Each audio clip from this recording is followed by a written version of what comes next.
I used to think that decluttering meant making hard decisions, being ruthless, and just getting rid of stuff. And I wish I knew this sooner. ADHD makes decluttering harder because of how we process time, value, and memory. And if decluttering feels emotional, exhausting, or just impossible, this video is for you. And the first hack is the 1-in-1 decision rule. Anytime you're actually going to bring something into your home, you need to make these 3 really quick decisions before actually bringing it into your home. Am I actually going to keep this thing, and where can it possibly go in my home? Is this something I'm just going to donate to someone else because I don't really need it? Or is this thing coming to my home is just something I have to throw away and then it's actually going to be trash?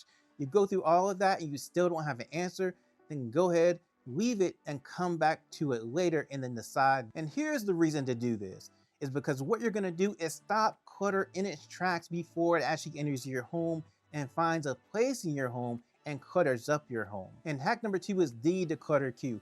What you're gonna do is make an actual standing list of things you normally declutter. Clothes, junk mail, papers, anything like that needs to go on the list. And then when you want to declutter, you're like, I've got the energy, I'm going to declutter today.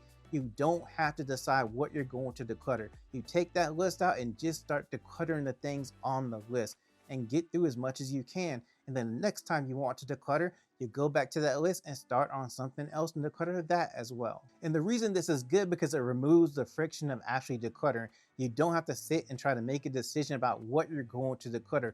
This makes it really easy for you to just start and go through and declutter whatever is on the list. And hack number 3 is time-bound decluttering. You're using time to help you declutter instead of categories. For example, do a daily declutter for 5 minutes or 10 minutes per day. Go around, look through your home, find things that are out of place or things that need to be decluttered and get rid of those things. And you can also use music as a timer.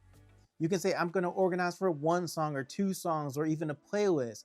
And when those songs are over, you stop and then go do something else because your time has finished. And the other cool thing about music, it can be motivating. Motivating in the beginning when you're trying to start, and motivating in the end when you know your time is about up and you're going to be done. And if you're enjoying the content and getting value out of the content, then subscribe to the channel. And hack number 4 is to have default no zones, where things, when they land there, they cannot stay there for a long time. For example, your countertops get cluttered really easy and fast. You want to make sure nothing is on your countertops and that they are clear. Also, the floor, where everything just ends up on the floor, and sometimes the floor is so cluttered you can't see the floor itself. So you don't want to have anything on the floor for an extended amount of time. Or a chair where maybe laundry sits just for weeks on a time as the pile just gets bigger and bigger and you end up with a laundry mountain on a chair. And the other great thing is you don't have to really make a decision about whether you're going to pick that thing up or not. You know where your no zones are, and so you automatically go and start to pick things up out of that no zone. And here's one more part of this.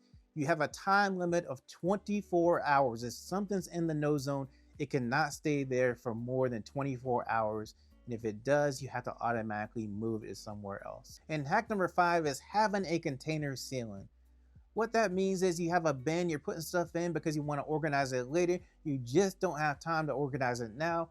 However, when that container gets full and there's no more space for you to put anything else in that container, then you have to actually take something out of the container to actually make room for the thing that you are actually putting in the container. Or it's just time for you to take everything out of the container and take it to wherever it needs to go, whether it's donating or whether you need to put it back into your home as well. And the cool thing about this is it's just a rule that you have for yourself, and that way it keeps you from actually accumulating more and more clutter in your home. And hack number 6, make an exit station. You pick a place in your home, you put a bin in that place, and you designate that bin as your permanent donation bin. When you have donations, you put them in there. You have a bag at that station for returns. So anything you want to return, you put in that bag, and then when you're ready to actually return it, it's already put together. And the whole point of this is to make sure all that stuff that needs to get out of your home actually gets out of your home, so it doesn't sit and just maintain itself being cluttered in your home. And hack number 7 is past me, future me. When you find something in your home, what you want to do is ask this question: have I used it in the last 30 days? If not, ask the second question: am I actually going to use this in the next 30 days? And here's the reason about 30 days. 30 days is really good when you're looking to the future and you have ADHD because of what's called a time horizon. That is the amount of time that when something, you start thinking about something, it becomes important to you. And with ADHD, that's how we really prioritize things, is how close is it to the deadline? How much time do I have to think about it and make a decision about it? And because you only have 30 days and you're going to make a quicker decision about, am I going to actually use this thing or not? And hack number 8 is maintenance decluttering. You're trying to make sure that your clutter does not grow anymore. And so one of the things that you can do is actually declutter 5 items per day, which means you just go around your home every day and pick 5 items that are just out of place or that you really don't need or that may be trash, and you get rid of them somehow or put them back in the place that they need to be. And another way that you can do this is for 30 days, you start with day 1, one item you get rid of on day 1. On day 2, you get rid of 2 items. On day 3, you get rid of 3 items. You do that for the whole month, and by the time you finish, you're gonna see a big difference in your home as you see that you've gotten rid of a lot of stuff.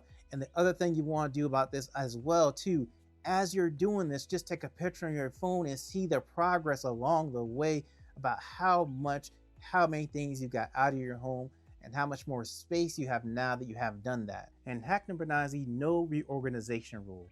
If you have a place in your home that you organized once, didn't get rid of anything, it looked a mess, it came back, organized it again, didn't get rid of anything, still looked a mess, and what you want to do is declutter before you organize again, because what's going to happen is you're just throwing clutter from one place to the next place in that same area, and it's always going to look disorganized unless you declutter everything you don't need out of the area first and then go back and reorganize it.